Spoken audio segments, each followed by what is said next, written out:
This is a mini review, guys, of the new Division 2 expansion, the Warlords of New York.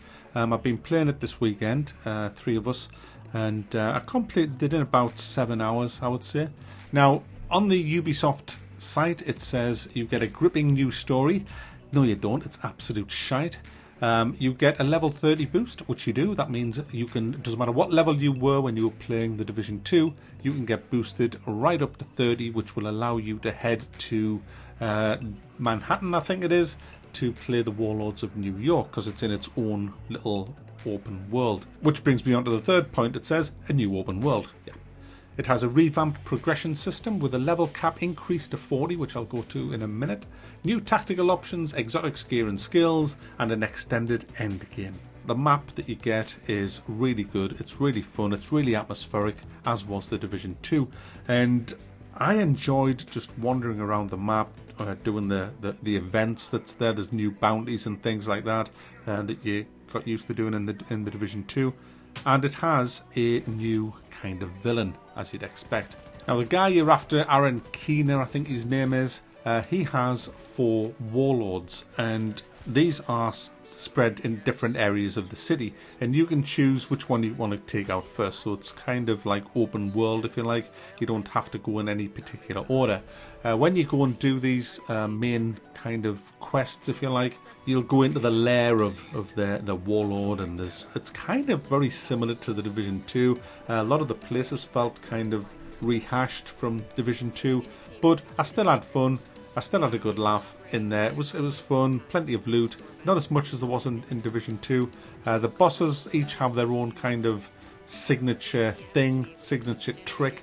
One of them uses decoys, which was quite complicated at first, because it took me about 2 minutes to realise there were decoys, and I was just recording footage because I was blasting away at an enemy and he was taking no damage, and I was complaining that the hitboxes were f***ed, but it was just the decoy that I was shooting. You do get 2 new special moves in there, well, special pieces of kit in this, a sticky bomb and trap it is, which I kept using the ones I preferred to keep using, me drone and me turret, to be honest, because I really do enjoy using them. One of the big things that's been added to this, and it's also added to the base game even if you don't buy this, is the new progression system of being able to take stats from certain weapons and putting them onto your current weapon. Now, before you had to keep the gun, and that would cause problems with having shit tons of loot. Now you can just extract it and you don't have to keep the weapon. Another thing that they've done that's really good is they've got rid of gear scores. Gear scores sucked. Now everything is just leveled. It's just, hey, there's a level 31 gun, there's a level 32 gun. The 32 gun's going to be better than the 31 gun, unless, of course, the level 31 gun is legendary and the level 32 gun isn't. So basically, you just now look at the level of all the gear that you get, and you can pretty much decide by just glancing which ones you want to keep, which ones you want to scrap, or which ones you want to dismantle. It makes the downtime between missions seconds, whereas it used to take freaking minutes. So that is a huge plus in my eyes.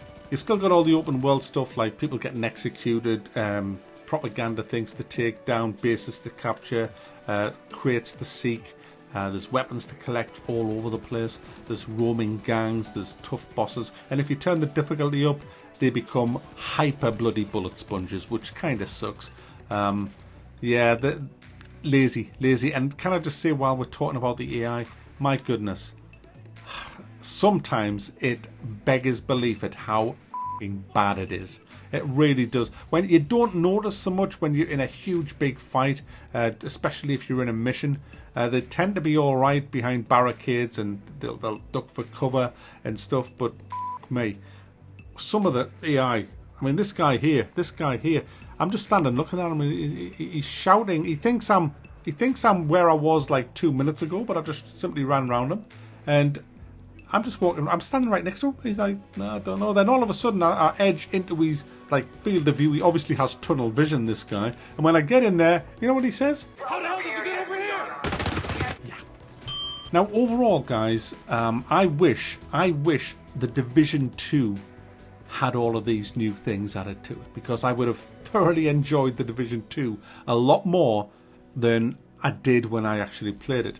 The progression was a pain in the arse, and all the kind of sorting through all your shit was a pain in the arse. This is a much better version of Division 2.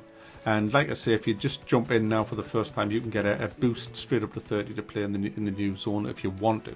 So the way I'm going to end this is, if you already own the Division 2, then I think you're going to really enjoy the add-on, because it makes the Division 2 a hell of a lot better than you'll remember.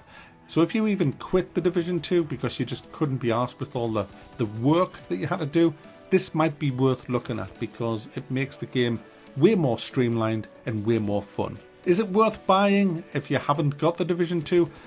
I would wait. I'm going to middle thumb this, because I don't think it's worth £25, but it's not bad. It does make the game a hell of a lot better.